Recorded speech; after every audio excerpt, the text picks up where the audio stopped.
Undercover Stalking, the unlikely union of construction workers, delivery riders, and their denial. Undercover Stalking, the unlikely union of construction workers, delivery riders, and their denial. Welcome to the bizarre world of organized stalking. Picture this: a construction worker, a delivery rider, and a courier form an unholy alliance under the guise of organized stalking.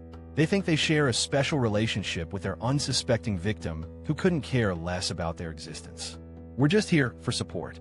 These roaming stalkers, draped in hard hats and delivery bags, show up at suspiciously coincidental moments.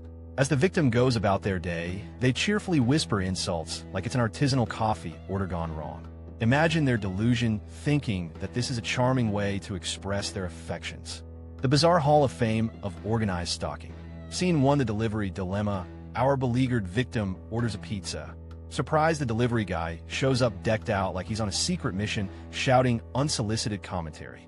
For more in-depth analysis of this issue and possible countermeasures, please check out the blog post. You can find the details in the description box or the pinned comment. If you found this video informative, please like and subscribe to support our content.